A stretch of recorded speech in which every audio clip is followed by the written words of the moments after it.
నమస్తే. జనతా దర్బార్కి స్వాగతం. నేను చాలా రోజుల నుంచి మన రాష్ట్రంలో ఉండే ప్రజల కోసం కావచ్చు, లేదా మా ప్రాంతవాసులకు కావచ్చు, ఒక ఇన్ఫర్మేషన్ తీసుకొని ఇవ్వాలి అని చాలా ఆలోచించి ఒక డెసిషన్కి వచ్చాను. దాంట్లో ముఖ్యంగా ఏంటంటే, గ్రామ పంచాయతీలలో సెంట్రల్ గవర్నమెంట్కి సంబంధించిన చాలా పథకాలు జరుగుతున్నాయి.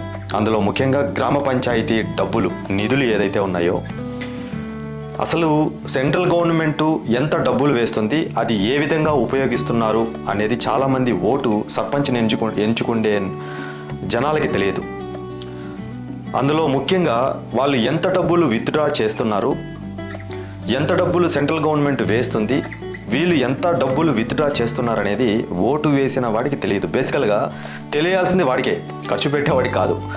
డబ్బులు ఎంత వేస్తున్నారని తెలియాల్సింది ఓటు వేసేవాడికి, లేదా ఆ పంచాయతీలో ఉండే ప్రతి ఒక్క ఓటర్కి తెలియాలి.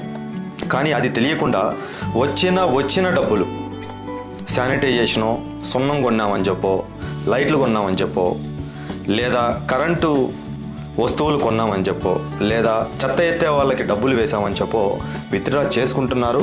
ఏదో వాళ్ళ సొంత డబ్బులు, వాళ్ళ అత్తగారు డబ్బులు ఇచ్చినట్టుగా ఖర్చు చేస్తున్నారు. ఈ విషయాన్ని ప్రతి ఒక్కరికి తెలియాలి అని చెప్పి మేము ప్రయత్నం చేస్తున్నాం.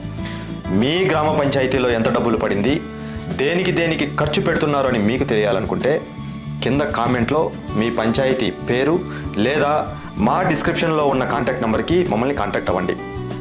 మర్చిపోవద్దు. ఈ వీడియోని మీరు చూస్తున్నారు అంటే మీరు కూడా ఈ ప్రాంతంలో అభివృద్ధి జరగాలి, దాంట్లో మేము భాగస్వామ్యం అవ్వాలి, మీతో పాటు మేము అడుగులు వేయాలని ఆలోచిస్తున్నట్టు లెక్క. అలా అనుకుంటే తప్పకుండా సబ్స్క్రైబ్ చేయండి, లైక్ చేయండి, 10 మందికి తెలియచేయండి. జై హింద్. నమస్తే.